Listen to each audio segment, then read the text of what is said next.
Hello everyone and once again welcome to WS Cube Tech। Myself Umar Taskeer. Guys इस particular video में हम लोग बात करने वाले हैं about different types of content. Guys हम लोग शुरुआत से ही यानी कि कंटेंट मार्केटिंग की सीरीज में पिछले 2 वीडियोस में हम लोगों ने बात करी है कि कंटेंट अलग अलग फॉर्मेट्स का होता है और ये बात समझनी बहुत जरूरी होती है कि कौन सा फॉर्मेट किस प्लेटफॉर्म के लिए यूजफुल है। तो कंटेंट, प्लेटफॉर्म और ऑडियंस, ये तीन चीजें बहुत इंपॉर्टेंट। मैं यहाँ पर बनाता हूँ इन चीजों को। यहाँ पर आप देखें तो कंटेंट, कंटेंट का मतलब यहाँ पर किस फॉर्मेट में है, किस ऑडियंस को आप कंटेंट दिखा रहे हो और किस प्लेटफॉर्म पे आप कंटेंट दिखा रहे हो। एक एग्जांपल अगर हम लें तो इस बात को समझते हैं। जैसे हम लोग लेते हैं यहाँ पर वीडियोस, ठीक है। कंटेंट का फॉर्मेट जो है वो वीडियो है, ऑडियंस जो है वो हमारी 18 से 35 साल के लोग हैं, अब प्लेटफॉर्म जो है हमारा वो यूट्यूब है। तो ये तीनों चीजें आपस में सिंक होनी चाहिए और ये कंटेंट रिलेटेड होना चाहिए हमारे ब्रांड से। ब्रांड कहें या जो हमारा पर्पस है उससे, मतलब पर्पस को सॉल्व करने वाला ये हमारा कंटेंट होना चाहिए। यानी इस कंटेंट में इतना दम होना चाहिए कि ये हमें कन्वर्जन्स ला के दे सके या ये हमें रिजल्ट्स ला के दे सके। तो ये चीजें हमें समझ में आनी चाहिए कि ये इस टाइप से, ये फ्रेमवर्क जो है वो इस टाइप से काम करता है। Clear guys? तो अब आगे देखते हैं हम लोग, जो बात कर रहे हैं हम लोग डिफरेंट टाइप्स ऑफ कंटेंट की, कि कितने अलग अलग तरीके के हमारे कंटेंट हो सकते हैं। बट उससे पहले एक इंटरेस्टिंग चीज समझते हैं हम लोग। यहाँ पर जो कंटेंट मार्केटिंग है ये क्या है? देखो यहाँ पर भी वही सारी चीजें हैं कि हमें क्रिएट करना है कंटेंट को, ठीक है, कंटेंट क्रिएशन करना है, उसके बाद उसको प्रमोट करना है। प्रमोशन जो है वो बेसिकली ऑर्गेनिक भी हो सकता है, ऑर्गेनिक भी प्रमोशन ही होता है, और पेड भी हो सकता है। इंगेज करना है, यूजर्स हमारे कंटेंट के ऊपर कमेंट करें, उसके ऊपर शेयर करें, उसको जो है दूसरे लोगों तक पहुंचाएं, उसके ऊपर कोई एक्शन लें, ठीक है। ये सारी चीजें हमारी इंगेजमेंट में आती हैं। अगर कोई कमी रह गई है तो हमें उसे ऑप्टिमाइज करना है, वापस उसे ठीक करना है, स्ट्रेटजी डिवाइस करनी है, उसके बाद चीजों को एनालाइज करना है, और फिर ये हमारा कंप्लीट कंटेंट मार्केटिंग होती है। तो जो हम लोगों ने पहले वीडियो में देखा था वही सारी चीजें हैं, ये थोड़े से स्टेप वाइज हैं। अब आगे बढ़ते हैं और बात करते हैं अलग अलग टाइप्स ऑफ कंटेंट की। तो इस वक्त जो सबसे कॉमन फॉर्म ऑफ कंटेंट है वो बहुत टाइम से चल रहा है, दैट इज ब्लॉग। और ये हमारा एक टेक्स्ट बेस्ड कंटेंट होता है, और ये हमारे उन यूजर्स को सेटिस्फाई कर सकता है जो रिसर्च फेज में होते हैं या जो लोग अवेयरनेस वाली फेज में होते हैं, उनको ये सेटिस्फाई कर सकता है, राइट? इस टाइप का। तो जैसे मैंने एग्जांपल लिया था कि अगर मेरे पास डिजिटल मार्केटिंग के कोर्सेज हैं, डिजिटल मार्केटिंग के कोर्सेज हैं, और मैं इनको इस स्पेसिफिक वेबसाइट से बेच रहा हूँ। मेरे पास ये एक वेबसाइट है जिसके ऊपर से मैं अपने डिजिटल मार्केटिंग कोर्सेज को बेच रहा हूँ। ये मेरे 3 कोर्सेज हैं, 1 2 3। तो सीधी सी बात ये है कि मैं ये नहीं कहूँगा कि भाई सीधे सीधे हमारी वेबसाइट के ऊपर आ जाओ और डिजिटल मार्केटिंग के कोर्सेज को खरीद लो। ठीक है, जो लोग सर्च करें उनको ऐड दिखाएंगे और उनको यहाँ पर भेजेंगे, वो हमारी वेबसाइट से चीज़ों को खरीद सकते हैं। बट उसके अलावा मैं एक ब्लॉग भी लिखूंगा जो इस बात के ऊपर होगा, फ्यूचर ऑफ डिजिटल मार्केटिंग।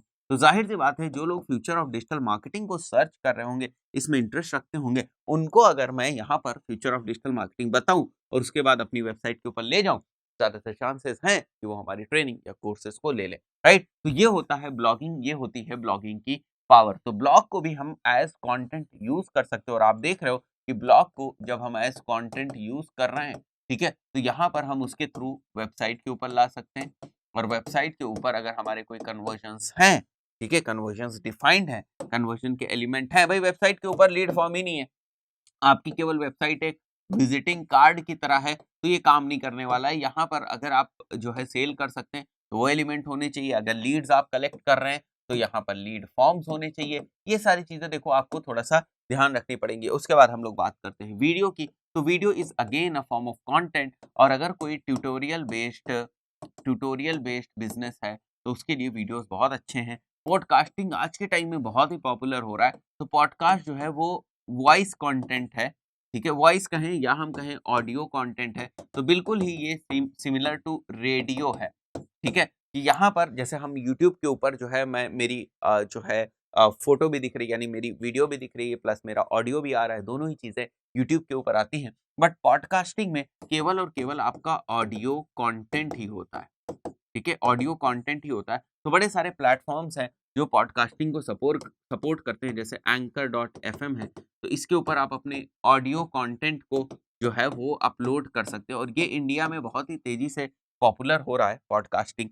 पहले इंडिया में नहीं था, पहले ये यूएस में ज़्यादा पॉपुलर था, बट अभी कुछ टाइम से, रीसेंट कुछ टाइम से इंडिया में बहुत ज़्यादा पॉडकास्टिंग पॉपुलर हो रही है। और उसके पीछे रीज़न है गाइस, अगर मैं आपको रीज़न की बात बताऊँ, तो रीज़न गाइस ये है कि अभी हर कोई किसी न किसी एक्टिविटी में बिज़ी रहता है। कोई वॉक कर रहा है, कोई कुछ अपना काम कर रहा है, ऐसे में कोई बस में ट्रैवल कर रहा है, कोई ट्रेन में ट्रैवल कर रहा है, राइट? तो ऐसे में ये थोड़ा-सा मुश्किल हो जाता है कि वो मोबाइल को देखें और मोबाइल पे जो वीडियो चल रही है उसको भी देखें, साथ ही साथ ऑडियो को भी सुनें। तो बस में बैठा हुआ इंसान के लिए थोड़ी मुश्किल हो जाती है कि मोबाइल का भी कंटेंट जो है वो कंज़्यूम करे, राइट? ऐसे में अगर उसे ऑडियो कंटेंट मिल जाता है, ठीक है? तो वो ऑडियो सुन रहा है, वो बाकी एक्टिविटीज़ बड़ी आसानी से कर सकता है। ऑडियो वो सुन रहा है, कंटेंट को कंज़्यूम कर रहा है, कंटेंट जो भी मिल रहा है वो ले रहा है, समझ रहा है। तो ये रीज़न्स हैं कि ऑडियोज़ जो हैं वो बहुत पॉपुलर हो रहे हैं और पॉडकास्टिंग बहुत ज़्यादा पॉपुलर हो रही है। देन इन्फोग्राफिक्स वहाँ पर हम यूज़ करते हैं जहाँ पर हमें स्टैट्स, किसी प्रोसेस को, किसी डेटा को हमें दिखाना होता है, ठीक है? विजुअल फॉर्म में, तो हम जो हैं वो इन्फोग्राफिक्स को यूज़ करते हैं। ईमेल इज़ अगेन यहाँ पर बहुत ही इम्पोर्टेंट है ये ईमेल, बट बहुत सारे लोग जो हैं इसको मिस कर जाते हैं। जैसे जो आप लोग ईमेल मार्केटिंग करते हो, वो भी तो क्या है दोस्तों, उसमें भी तो आप एक्चुअली कंटेंट ही लिखते हो, ठीक है? विजुअल कंटेंट जो है वो सभी टाइप का जो है कॉम्बिनेशन है, इमेजेस प्लस वीडियोज़ का, अगर हम कहें प्लस इन्फोग्राफिक्स का, ठीक है? तो इन सभी का जो कॉम्बिनेशन है, उसको हम लोग विजुअल कंटेंट बोलते हैं। और उसके बाद हम लोग बात कर रहे हैं ई-बुक्स की, तो ई-बुक्स भी हमारा टेक्स्ट प्लस इमेजेस से रिलेटेड जो है, वो कंटेंट है। तो ई-बुक्स की अगर हम बात करें, तो ये भी हो सकता है हमारा टेक्स्ट प्लस इमेज बेस्ड जो कंटेंट है हमारा, दिस इज़ बेसिकली ई-बुक्स। तो हम ई-बुक्स भी जो है उनको भी एज़ कंटेंट, ई-बुक्स को भी हम एज़ कंटेंट समझ सकते हैं। देन लीड मैग्नेट, तो लीड मैग्नेट्स में तो बहुत सारी चीज़ें आ जाएँगी लीड मैग्नेट्स की, और पहले भी आपसे बात करी कि लीड मैग्नेट वो एक फ्री टाइप का या लो कॉस्ट फ्री, या और हम लोग लिख सकते हैं लो कॉस्ट कंटेंट होता है, जिसको हम देकर बाद में उनको नर्चर कर सकते हैं, जिसको हम देकर उनकी हमारे हमारे पास उनकी इन्फॉर्मेशन आ जाती है, ठीक है? उनकी इन्फॉर्मेशन, जैसे इम्पोर्टेंट इन्फॉर्मेशन की अगर हम बात करें, तो name, email address, phone number, ये इन्फॉर्मेशन आ जाती है, तो they are basically a kind of lead to us, ठीक है? वो हमारे लिए लीड हो जाते हैं। अब बाद में हम उनको नर्चर कर सकते हैं और उनको अपना प्रोडक्ट या सर्विस बेच सकते हैं। तो लीड मैग्नेट्स को भी हम अपनी कंटेंट मार्केटिंग की स्ट्रैटेजी में बड़ी आसानी से यूज़ कर सकते हैं और बहुत इफेक्टिवली यूज़ कर सकते हैं। व्हाइट पेपर्स होते हैं, स्लाइड शेयर प्रेजेंटेशंस होती हैं, बेसिकली पीपीटीज़ ही हैं हमारी, ये भी कंटेंट के फॉर्मेट्स हैं, क्विज़ेस हैं, टूल्स हैं, चेकलिस्ट है, जैसे मैंने आपको बोला कि 8 tips to run Google ads, तो ये भी गाइस चेकलिस्ट ही है। कोर्सेज, मिनी कोर्सेज, इसके बारे में पहले भी मैं आपको बता चुका हूँ। मिनी कोर्सेज, शॉर्ट कोर्सेज, ये मैं क्रिएट कर सकता हूँ। अब ये किसी भी फॉर्मेट में हो सकते हैं, ये पीडीएफ के फॉर्मेट में हो सकते हैं, वीडियो के फॉर्मेट में हो सकते हैं, ई बुक के फॉर्मेट में हो सकते हैं, पॉडकास्ट जिसकी अभी हमने बात करी, पॉडकास्ट के फॉर्मेट में हो सकते हैं, ठीक है? तो इनको भी हम एज कंटेंट यूज कर सकते हैं। वेबिनार्स आज के टाइम में बहुत कॉमन है, तो वेबिनार्स को हम in the form of content use कर सकते हैं और फिर इन यहाँ से हम कन्वर्जन्स कर सकते हैं। तो अब कितने हमारे पावरफुल वेबिनार्स हैं, हमारे वेबिनार का कंटेंट कितना पावरफुल है, ये इस चीज़ को डिफाइन करेगा कि हमें कितने कन्वर्जन्स मिल रहे हैं। स्लाइड डेक, फ्री ऐप्स अगर हमारे पास, वो दे सकते हैं। सोशल मीडिया पोस्ट, तो इसके लिए तो हमें पूरी स्ट्रैटेजी जो हम लोगों ने सीखी है एसएमओ में, उसे हमें फॉर्मुलेट करना पड़ेगा। बट कहने का मतलब ये है कि सोशल मीडिया पोस्ट भी in the form of content use हो सकती। यहाँ पर आप देखोगे कि ये एक स्टैट है जो बहुत इंपॉर्टेंट है कंसिस्टेंसी के पॉइंट ऑफ व्यू से, कि अगर आप कंटेंट मार्केटिंग में जा रहे हैं, अगर आप कंटेंट मार्केटिंग में जा रहे हैं या कंटेंट मार्केटिंग करने की सोच रहे हैं, इन दैट केस कंसिस्टेंसी बहुत ज़रूरी है, मतलब रेगुलर पोस्टिंग। और यहाँ पर ये एक डेटा है जो अलग-अलग ब्लॉगर्स की है। उन्होंने कहा कि वो किस तरीके से जो अगर वो रेगुलरली पोस्ट कर रहे हैं, जो उनकी पोस्टिंग की, पब्लिशिंग की जो फ्रीक्वेंसी है वो हाई है, मतलब बार-बार ब्लॉग लिख रहे हैं, रेगुलर ब्लॉग लिख रहे हैं, तो किस तरीके से उनका ब्लॉग इफ़ेक्ट होता है, किस तरीके से जो है उनको ट्रैफ़िक आ रहा है, ठीक है? किस तरीके से जो है उनको ट्रैफ़िक मिल रहा है, स्ट्रॉन्ग रिज़ल्ट्स मिल रहे हैं। और अगर वो जो है अपना जो कंसिस्टेंसी है उसको लोअर कर देते हैं, कि जो फ्रीक्वेंसी है उसको कम कर देते हैं, रेगुलर पोस्ट नहीं कर रहे हैं, आज एक ब्लॉग पोस्ट किया फिर गायब हो गए 15 दिन के लिए, फिर 15 दिन बाद फिर आ रहे हैं एक ब्लॉग पोस्ट कर रहे हैं, फिर से गायब हो गए, ठीक है, कभी एकदम से 3 कर दिए एक ही दिन में।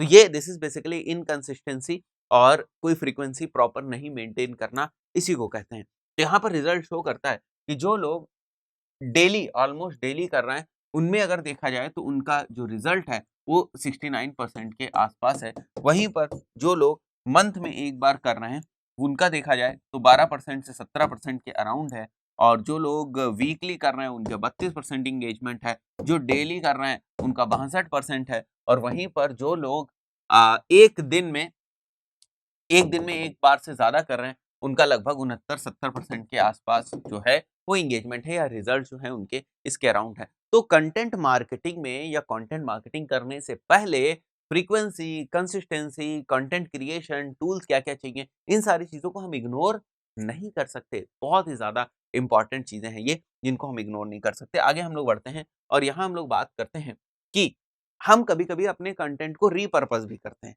जैसे आपको लग रहा होगा सर आपने तो बोल दिया कि हमें कंटेंट जो है वो रेगुलरली पोस्ट करना है। अब हमने 2 चीज़ें सेलेक्ट करी, जैसे हमने पॉडकास्ट भी सेलेक्ट किया और उसके साथ-साथ हम ब्लॉग पे भी कंटेंट डाल रहे हैं। तो ये बड़ा मुश्किल हो जाता है इतना सारा कंटेंट एक साथ बनाना। In that case content repurposing use होती है, ठीक है?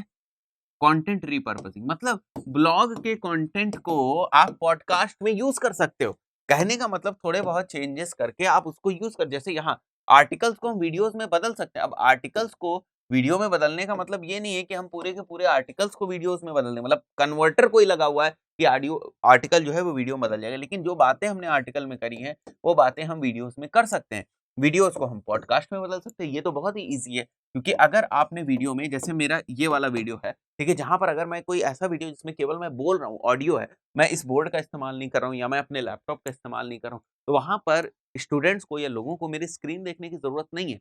नॉर्मली अगर टॉक कर रहा हूँ, मैं बात कर रहा हूँ, कोई चीज़ एक्सप्लेन कर रहा हूँ, तो उसमें से अगर वीडियो हट भी जाए, केवल ऑडियो बचे, क्योंकि मैं बोर्ड नहीं यूज़ कर रहा हूँ, क्योंकि मैं लैपटॉप नहीं यूज़ कर रहा हूँ, तो उसकी ज़रूरत भी नहीं है, मतलब वीडियोज़ की, ठीक है? अगर ऑडियो भी है, तब भी काम चल जाएगा। तो अगर आपके पास ऐसे वीडियोज़ हैं, जिनके ऑडियो को वहाँ से एक्सट्रैक्ट किया जा सकता है, निकाला जा सकता है, ऐसे टूल्स आते हैं, छोटे-बड़े सॉफ्टवेयर्स आते हैं, कि अगर आप वीडियोज़ बना रहे हैं, तो उन्हीं वीडियोज़ को आप पॉडकास्ट में कन्वर्ट कर सकते हैं। Next, turn podcast into articles, podcast का जो कंटेंट है, उसको आर्टिकल बना सकते हैं, आर्टिकल्स को ई-बुक्स बना सकते हैं, ई-बुक्स को प्रेज़ेंटेशन बना सकते हैं, पीपीटी में पॉइंट वाइज़ कन्वर्ट कर सकते हैं, कुछ पॉइंट्स आप यहाँ से ले सकते हैं। तो this is basically called as repurposing of your already existing content, या using content from one format into other format. थोड़े बहुत चेंजेस करने पड़ेंगे, बट अगर आपकी ऐसी कुछ समस्या है कि हम सारी चीज़ों के ऊपर काम कर रहे हैं, इतना सारा हम कंटेंट कहाँ चलाएँ, तो थोड़ा बहुत कंटेंट में ट्वीक करके, थोड़ी सी ट्यूनिंग करके